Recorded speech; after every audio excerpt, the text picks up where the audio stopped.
Welcome to Shaping Guelph. I'm Natalie Goss, a planner with the City of Guelph. Thank you for taking the time to watch this presentation and take the survey. This presentation provides you with an overview of 3 different ways that Guelph can grow over the next 30 years. The Province of Ontario created a provincial plan, the Growth Plan, to direct and manage growth for an area of Ontario known as the Greater Golden Horseshoe, which Guelph is a part of. The growth plan includes a target population of 203,000 people and an employment base of 116,000 jobs for Guelph in 2051. According to the growth plan, we are required to plan to house half of this population in areas of the city that are already developed and provide housing options for half of this population on undeveloped lands, known as greenfield lands. There are many ways that Guelph can grow. Growth scenarios look at different ways that we can accommodate our population and employment growth to 2051. Through Shaping Guelph, we will be exploring 3 different ways that we could grow. Here's the process that we are using to develop, analyze, and select a preferred growth scenario for Guelph.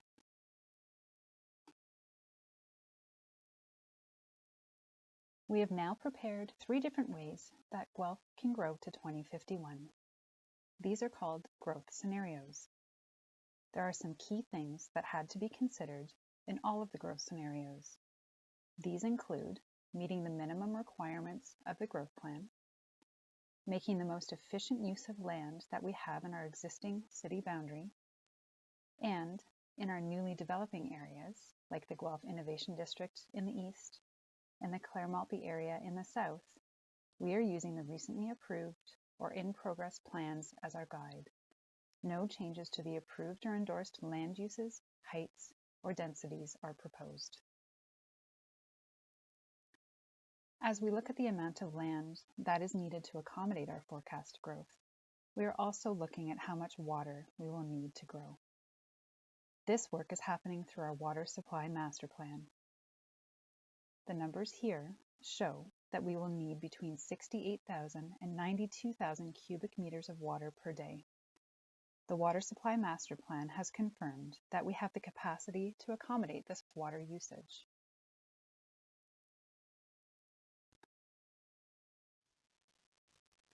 Through our Water Supply Master Plan, we are looking at different supply sources and will continue to evaluate them, as well as any environmental impacts to surface water systems in and around the city. We are also looking at our capacity for wastewater and biosolids.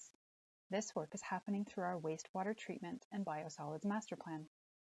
This plan confirmed that we have the ability and capacity to ensure continued effective and efficient wastewater service treatment and biosolids handling.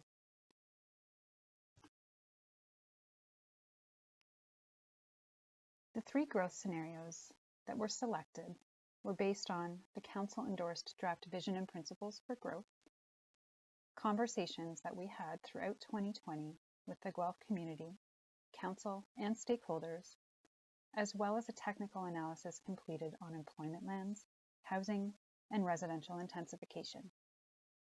If you would like to read more about the vision and principles, any of the 2020 community conversations, or technical analysis completed, summaries are available in the supporting documents section on this webpage.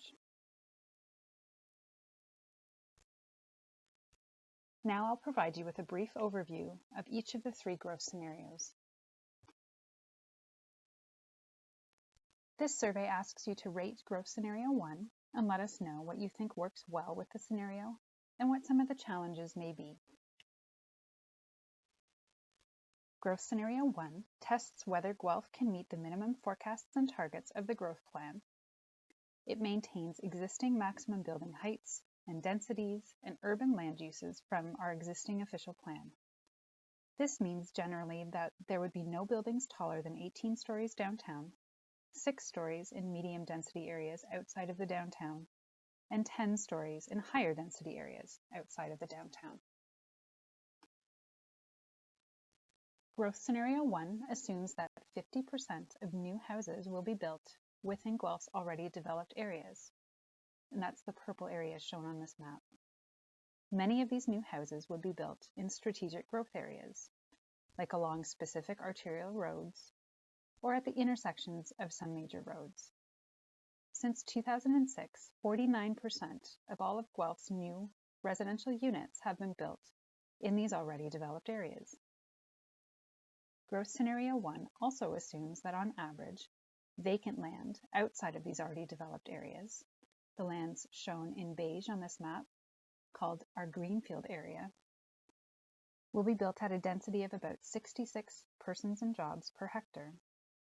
And this number was derived based on the approved plans for the Guelph Innovation District and the in-progress council-endorsed preferred community structure for the Clare Maltby Secondary Plan area. Currently, our greenfield areas are achieving an average density of about 53 persons and jobs per hectare. And finally, Growth Scenario 1 assumes that most new houses that are built over the next 30 years will be high-density houses, like apartments. High-density apartments can look like this 4-story building on Grange Road, and can also look like this building that is currently being built on Gordon Street.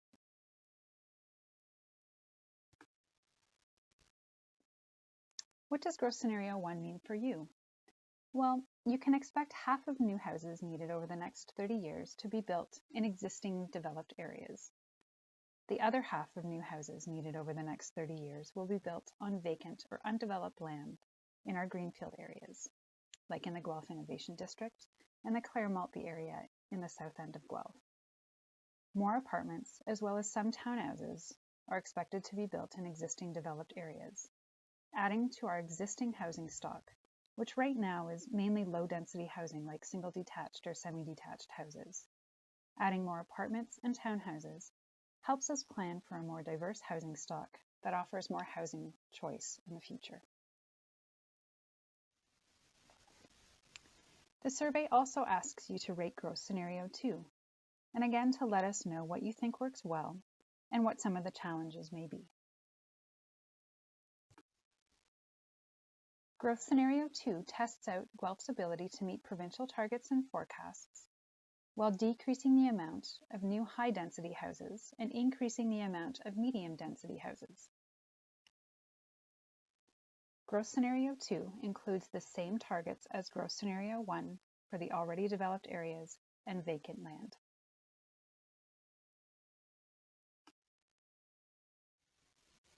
Growth Scenario 2 reduces the amount of growth in high-density households, like apartments, and increases the amount of growth in medium-density households, like townhouses.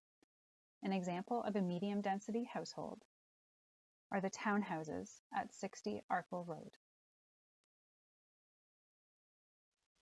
So what does Growth Scenario 2 mean for you? It means a lot of the same things as Scenario 1, but you can expect more townhouses and other medium-density housing types to be built in existing developed areas, also adding to our existing housing stock, which, as I mentioned for Scenario 1, is mainly low-density housing, like single-detached and semi-detached houses. Adding more apartments and more townhouses helps us plan for a more diverse housing stock, providing more housing choice in the future.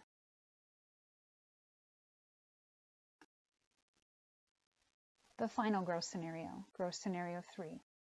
The survey will ask you to rate this scenario, and again let us know what you think works well and what some of the challenges may be. Growth Scenario 3 tests out our ability to accommodate 55% of new households in already developed areas. And remember, the growth plan requires a minimum amount of new housing in already developed areas to be at least 50%. This scenario looks at what directing a little bit more growth to our already developed areas does to our vacant land in our greenfield areas that's also planned for urban uses. Growth Scenario 3 assumes that 55% of new houses will be built within the already developed areas in the built-up area, the area shown in purple on this map. To increase the amount of houses built in the purple area on the map, more medium-density houses, like townhouses, would need to be built. To provide more housing in the already developed areas, less housing would be provided on vacant land, outside of the purple area, so the beige area, known as greenfield areas. The average density on vacant lands in our greenfield area would be about 64 persons per jobs in growth scenario 3, which is a little bit less than is proposed in the other two scenarios. This density still aligns with the approved plans for the Guelph Innovation District and the in-progress council-endorsed preferred community structure for Clare Maltby. It does mean slightly less higher density households in the Clare Maltby area. Growth scenario 3 reduces the amount of growth in high density households, like apartments, but increases the amount of growth in low-density households, such as single and semi-detached houses, and medium-density houses, like townhouses, over the next 30 years. So what does growth scenario 3 mean for you? You can expect slightly more than half of new houses built over the next 30 years to be in existing developed areas. You can expect vacant lands within our greenfield areas, like the Guelph Innovation District and the Clare Maltby area, to continue to accommodate growth, but a little bit less growth will be directed to these greenfield areas than in the other scenarios. You can also expect to see more townhouses, more apartments, and some more single and semi-detached houses built over the next 30 years, again adding to our existing housing stock. Like the other two scenarios, adding more apartments and townhouses helps us plan for a more diverse housing stock that provides more housing choice. Thank you for taking the time to learn more about 3 ways that Guelph can grow over the next 30 years. I hope you'll take some time to fill out the survey. Thank you.